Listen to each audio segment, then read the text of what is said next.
Bismillahirrahmanirrahim. Assalamualaikum warahmatullahi wabarakatuh. Apa kabar teman-teman semua? Mudah-mudahan Anda semua dalam keadaan sehat dan bahagia tentunya. Dan mudah-mudahan saat ini Anda sedang diberi kelancaran rezeki, kemudahan dalam segala urusan, dan lagi semangat-semangatnya pokoknya ya. Nah teman-teman, kali ini kita mau sharing tentang bab modal gitu. Kenapa kita bahas modal?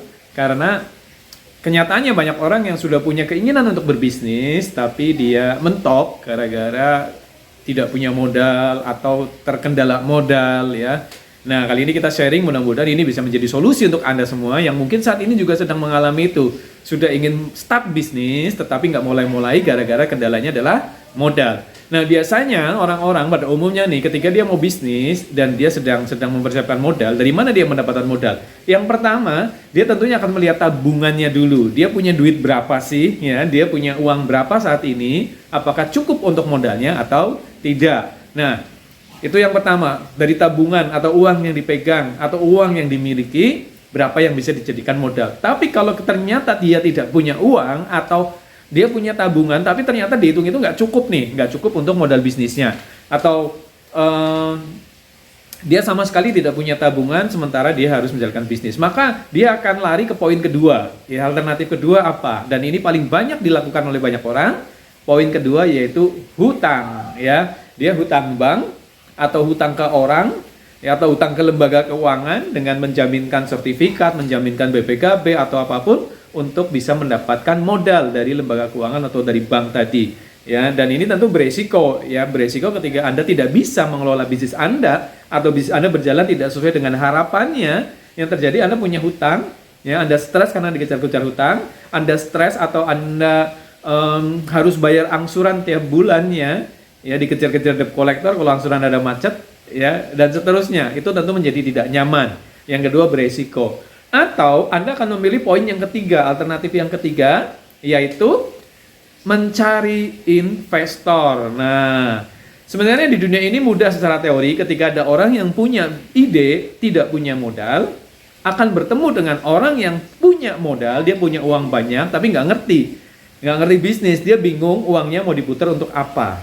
Nah, kalau dua orang ini ketemu sebenarnya urusannya selesai. Ada orang yang punya ide, tapi dia tidak punya modal.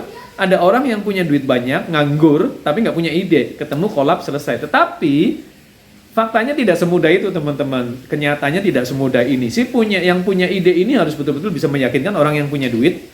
Ya, yang punya ide ini harus bisa mempresentasikan bagaimana proyeksi bisnisnya ke masa yang akan datang kepada si calon investor. Dan ini tidak mudah, dibutuhkan kepercayaan kedua belah pihak, keseriusan, kemudian komitmen kedua belah pihak. Dan walaupun kenyataannya banyak lah orang-orang yang berbisnis dengan investor, ya, dengan modal investor. Nah, itu ada 3 ya. Jadi teman-teman, yang pertama lihat tabungannya cukup nggak. Kalau nggak cukup biasanya orang akan lari ke bank atau mencari pinjaman modal. Dan yang ketiga adalah investor. Bagaimana dengan saya? Saya memilih untuk tidak pakai tiga-tiganya. Kenapa saya tidak memilih tiga-tiganya? Yang pertama, dari tabungan. Kalau modal kita gede, itu pun beresiko. Kita udah punya uang banyak, tabungan kita banyak, bahkan mungkin tabungan kita kumpulkan sejak bertahun-tahun yang lalu, dari usaha kerja keras kita di masa yang lalu. Ya, kalau kita pakai untuk modal bisnis terlalu besar, dan yang namanya bisnis itu kan peluangnya tetap, kalau nggak berhasil gagal gitu ya. Nah, kalau saya nggak takut gagal selama saya memulai dari nol gitu ya. Saya memilih dari nol aja supaya saya tidak takut gagal, karena bisnis kan nggak boleh takut gagal nih. Tapi jangan sampai kegagalan kita membawa masalah di kemudian hari, itu loh maksud saya. Jadi kalau saya memilih nggak pakai modal sekalian, saya nggak mau berhutang, ya. Dan saya sudah pernah mengalami, saya pernah ngalamin punya usaha dengan modal hutang. Wah, itu yang ada nggak enak banget. Setelah usaha berjalan tidak sesuai harapan, ya, saya dikejar angsuran, tiap bulan saya mikirin angsuran, itu nggak enak banget. Maka saya sekarang sampai saat ini tidak mau berhutang gitu ya. Yang ketiga investor. Saya pun pernah punya usaha dengan modal investor, dan suatu ketika usaha itu harus berhenti karena suatu hal, saya dikejar-kejar investor juga nggak enak.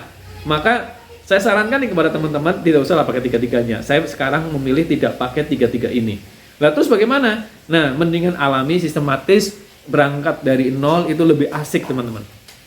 Ya, berangkat dari nol, pokoknya tanpa modal, tanpa hutang, tanpa investor. Jadi kalau di sini ada teman-teman yang sedang memulai bisnis nggak pakai modal, terus gimana caranya? Mulai dari nol itu lebih keren, ya. Saya pernah membaca bukunya Robert T. Kiyosaki. Di situ menyebutkan, ya, Robert T. Kiyosaki orang Jepang itu yang menulis buku Cash Flow Quadrant, menulis buku Rich Dad Poor Dad, ya. Di situ saya lupa di buku yang judulnya apa, tapi di salah satu bukunya Robert T. Kiyosaki mengatakan ketika dia bisnis properti, dia punya teman, jadi punya temennya dia orang yang sangat kaya raya, dan dia temannya Robert T. Kiyosaki ini berbisnis properti. Kemudian ada banyak orang yang ingin bergabung join dengan bisnisnya.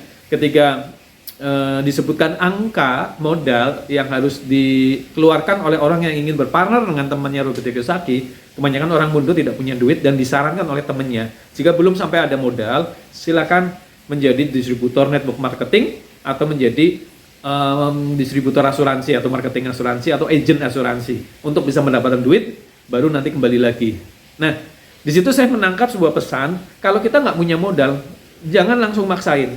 Tapi kita mending kumpulin modal dulu dari usaha kita yang lain, dari modal nol. Jadi kita usaha di mana usaha kita ini untuk bisa mendapatkan modal untuk membangun usaha yang butuh modal. Jadi, maksud saya begini, ada banyak teman-teman yang bertanya kepada saya melalui inbox, melalui DM, melalui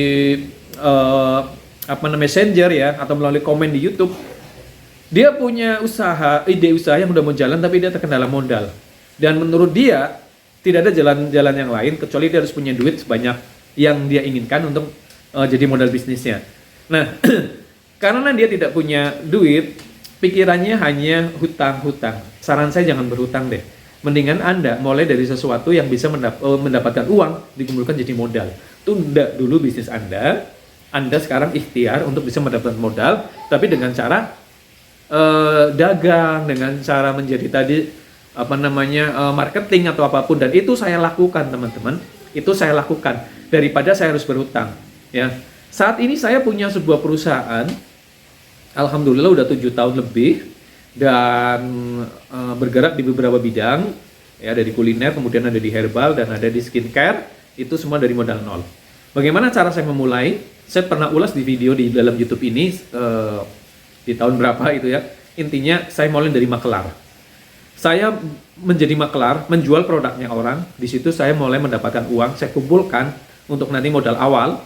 Dan keuntungannya ketika saya jadi makelar, saya punya database market saya.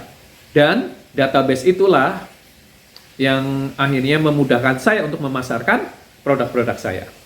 Jadi lebih mudah dan tidak ada resiko. Keuntungannya kalau Anda mulai dari nol, usaha Anda akan bertumbuh sistematis, Anda akan paham ilmu manajemen secara alami seiring berjalannya waktu, ya. Kemudian Anda terlatih baik mental maupun skill, ya.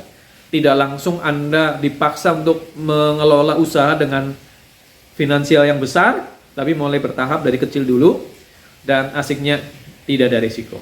Itu yang terpenting, ya. Jadi kita tetap hanya fokus pada bagaimana kita bisa berkembang, tidak fokus pada angsuran, tidak fokus pada ketakutan gagal segala macam, ya, karena nggak ada risiko kalau bisnis tanpa modal.